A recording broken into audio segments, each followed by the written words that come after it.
What is going on, everybody, and welcome back to another episode of our NBA 2K22 Road to the GOAT series. So, last video was a pretty good video, tough victory for us. Now we have to move forward and go on and win 2 more games in Tier 1, and then we'll be out of the Development League. So, as you can see in the video, it kind of passed by pretty quickly. I was in a match with my opponent, and then it just backed out. It didn't even tell me he backed out, and it backed me out to the menu. And so when I left the Play Now Online menu and came back in, I was granted with a win. So now we only need one more Tier 1 victory for the Development League, and I'm going with the Los Angeles Lakers. I'm gonna try and get a nice little easy victory, send me off of this league, something nice. So we have the Lakers going up against the Boston Celtics, and you guys know my opinion on the Boston Celtics. Right now in NBA 2K22, they are not fit to be a Tier 1 team right now. I would bump them down to Tier 2 at best. So pretty quick game here. Avery Bradley, 3-pointer, 8-0 run to begin the game, man. And my opponent, to be honest with you, did not last long. And he probably knew it was going to be a tough matchup for him, and he decided to call it quits. So now, that is it for the Development League, and now we're moving on to Europe, the European League. And for our reward, we get 1,500 VC and a free agent Gary Payton card. I have no clue what those cards do. I don't even play my team. The only thing when I hop on 2K is Play Now Online, or if I need to take a screenshot or get a thumbnail ready, I'll go to the 2KU and go to scrimmage and take screenshots of players. But other than that, it's just playing online, baby, and I like it so far. So our next game here is against the Dallas Mavericks. I think this is the 05-06 Mavericks, or one of them 03-04. I don't really remember, but just know that he has Dirk Nowitzki and Jason Kidd. So a lethal duo if you know how to play with them. So my opponent's being aggressive, bumping me all around the place, but I'm going to work with Andre Drummond down low when we take the early 2-0 lead. So the thing about this game here, it was very weird and kind of awkward to play because I never had an opponent play with so much physicality, man. Like, you can see he's pressing me in the backcourt, not necessarily pressing me in the backcourt, but he's really trying to shade me to one side of the court, bumping me with Jason Kidd and everything. And it was very hard to play against this guy. As you can see, nice layup by us there, and we go up by 2 points. Score is 4-6. My opponent is trying to make something happen. But the Mavericks, they might have great defense, but that offense, this guy right here, Dirk Nowitzki, I don't know how that shot went in, and then I got disconnected from the game for some reason. Really don't know why. And they said the game would not be counted, but I know 2K was going to count this as a loss for me. So I leave the game, and guess what? We end up 0-1 in the league to begin with. So we're 37-7, and now, because I lost the first game, if I lose 2 more games, I get sent down another league. So I don't really think that was fair, especially when 2K said they were not going to count the game, but they still end up counting the game, which was ridiculous. You might as well just remove that message from there. And so we just have to try and come out and win this game here, because if we lose this game, I only have one more opportunity to survive in the European League. And me and my dumb self have gone back with the Philadelphia 76ers. So in the last game, I went with the Sixers, and this game, I went with the Sixers again. I said, okay, they didn't play the greatest in the early stages of the game, but I'll give them another try, I'll see what they're really like. And man, oh man, that was not a great decision to give them another try. It was very difficult playing with the Philadelphia 76ers. I don't know why. Of course, they're missing Ben Simmons and Joel Embiid, but they have Seth Curry, and I thought that would be enough, but I don't know. It really wasn't. As you can see, my opponent has the Los Angeles Clippers, and the score is 9-4. But you know me, I'm not going to quit out any games. I'm going to adjust, see what I could do better, and try and get on a run. So at this point in the game, we finally take the lead after struggling, and we never looked back after that. Like I said, this game was a struggle game. The score is 36-30 in the fourth quarter, and my opponent kept pausing, like trying to do pause cheese, or like making changes in the menu when he paused it, and he ran out of pauses, and so I decided to take the victory. So now we're 1-1, and we don't have to worry about being demoted to the development league. So we're good in the European League. Now we just have to go ahead and win out the rest of our games. So on to another matchup for us.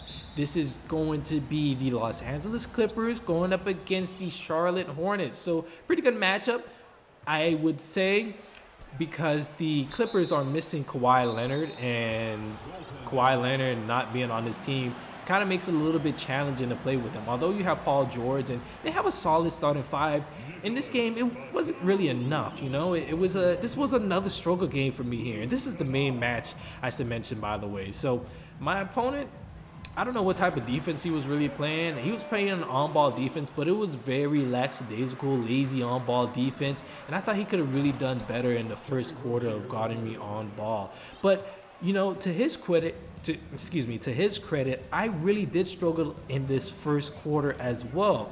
I have the Los Angeles Clippers, and we're going up against the Charlotte Hornets. This should be an easy matchup for us. Look at this right here.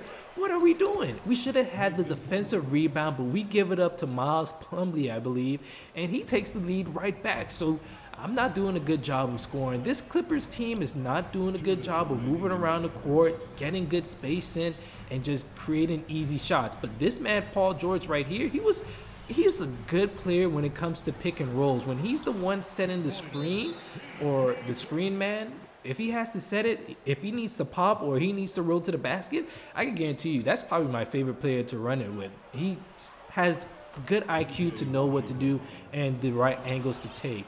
So 9-6 game, or first quarter winding down. My opponent is just extending his lead, 11-6, 12-6 now.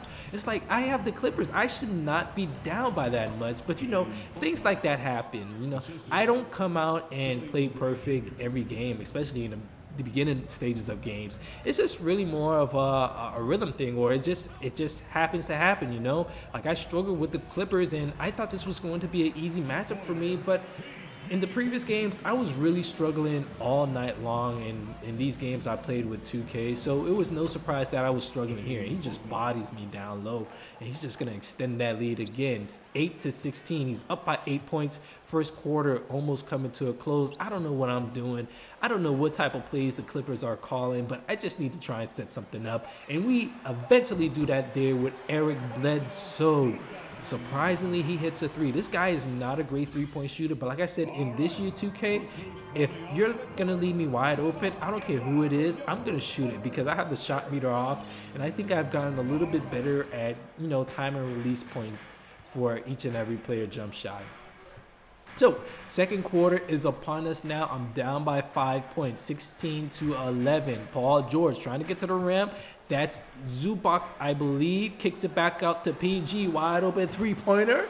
And now let's go ahead and cut that lead down to 2 points. So good offensive possession for us there. Now we just need to get in the rhythm. Good block there. Eric Bledsoe, finally. This guy was just forcing his way to the paint. Nothing wrong with that. If that's your game plan, then that's your game plan.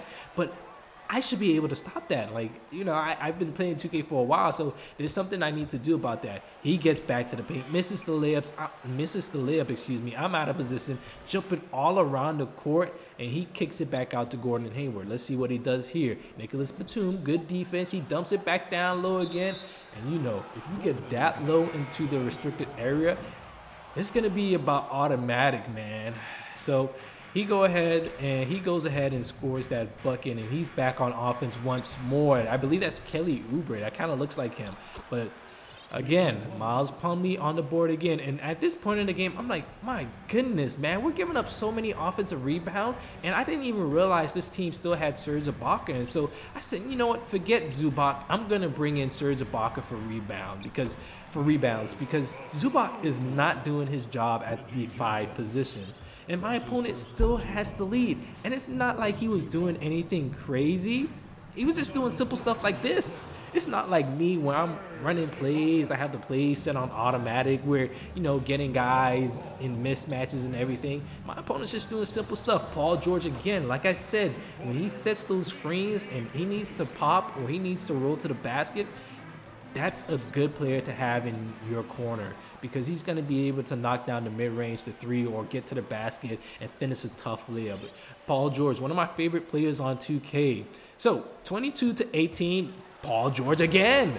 And on that position, I knew my opponent was going to switch on, so I immediately went straight to the rim, and we got an easy bucket there. So PG in the corner now. Let me get the ISO. We have a huge mismatch. But let's see if I mess this up. Okay, I do the post spin. Serge Ibaka throwing it down over Plumlee. My opponent tried to help. He didn't need to help there because I post spin way too early, and Paul George probably would have missed that shot. Again, my opponent is attacking the paint. This Clippers defense is not looking the best. I thought we would have been better, but fortunately not. Serge Ibaka has my back. The moment he stepped into this game, grabbed rebounds, finished in baskets, and now we have Eric Bledsoe in the corner for a 3-ball, and now we are looking good. 27 to 24, we have the lead. 26 to 27 now, 1 point lead for us. So Reggie Jackson at the top of the key. Let's get in our offense. Look at my opponent on-ball defense. Wide open three for Reggie Jackson. That one's going to be easy for us to hit. Just have to be confident when you're shooting the ball. So we're back on offense once more. Fast break. Jackson, right-handed dunk. Pretty nice move there. Now we're just have to extend the lead. That's all we have to do. Play good defense. Justice Winslow, a former Heat player, still in the league, can play a bit of defense, can get to the rim on that possession, as you've seen there, and finish a layup.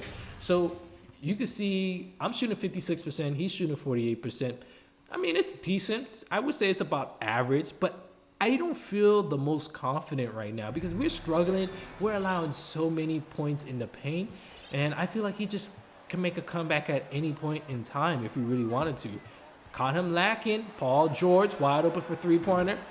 That one is good. PG, nice shot release. I'm telling you, this guy Paul George, reliable, just like Jason Tatum in the last video. LaMelo Ball, nice crossover there. We try to recover, but I don't. I get sent flying with Zubac. Don't know why I still have him in the game at that point. So my offensive game plan was basically just try and run plays or get good shots, man, because we were just struggling to run our plays. Like, I wanted to get shooters open, but our shooters couldn't shoot. Like, this Clippers team, I don't know if it was just me playing this game or if that's how they play in general, but they couldn't shoot at all, especially from the three-point line. You know, I brought in Luke Kennard, and I thought he could shoot, but early on in the game, he went 0 for 2, and I was surprised. And these were wide open three-pointers, and he just missed it. So I'm thinking that it may just be how I started the game off. But Paul George, opponent on-ball defense is not the best, and that's why sometimes you need to play off-ball. Just put yourself in a more favorable position. But Paul George probably still would have ate that up against Kelly Oubre. So he's on offense now. Let's see what he does. Baseline drive. LaMelo Ball. That one gets blocked. He gets it packed with P.J. Washington and puts it back up and in. My goodness, man. I could not put this guy away for some reason. So, back on offense. Paul George, like I said, he is a perfect player to have when he set the screen. You can see he rose to the basket on that possession, and on a couple earlier possessions, he popped. Good possession here again. We were patient on the fast break, waited for something to get set up, reacted to what my opponent did, and we got a nice little dunk with Nicholas Batum. But LaMelo Ball goes right back down and throws it down with one hand. 36 to 47, we have the lead. So we're kind of pulling away now. Our defense is getting a little bit better, but I'm not really liking how we're playing because we should be a lot better. Look, we leave Gordon Hayward wide open. I don't know what the computer wanted to do on that, and I know you can have the setting on to have it tell you what the computer is going to do on defensive positions or defensive possessions and offensive, but I like to leave it off. So, fourth quarter, Reggie Jackson, corner 3-ball, looking good, 39 to 50, we have the lead. My opponent is trying to chip away at the lead, but I'm keeping him at bay. Serge Ibaka getting down low into the post, and throwing it down with one hand. We get the steal in the corner. Eric Bledsoe. And sometimes you got to be careful on those inbound passes. You know, guys like to get a little bit greedy. So 55 to 43 now. Paul George once more.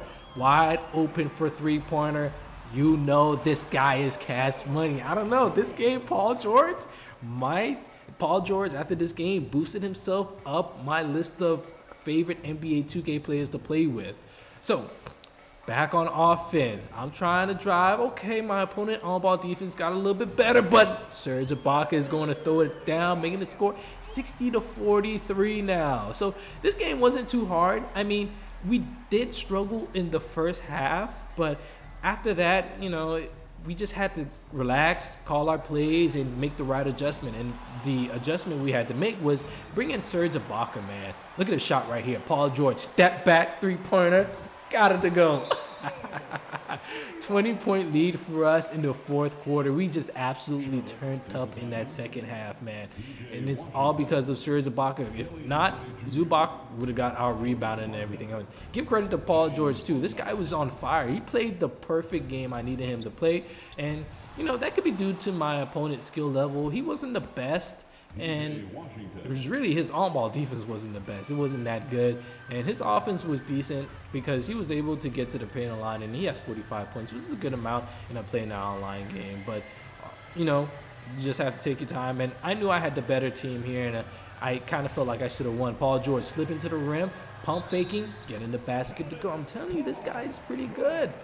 He is pretty good, man. But yeah, end of the game here, 20-point victory, 66-46 for us. And we walk out of here with another victory. So we technically didn't lose a game in this video, but how 2K played us, they gave us a loss for a game that didn't even count it. Paul George had like 29, 30 points. Amazing performance from him. And now we're 39-7. So Clippers tier 3, surprisingly. And we can move on to tier 2. But thank you guys for watching again. Really appreciate the support, and I'll see you next time.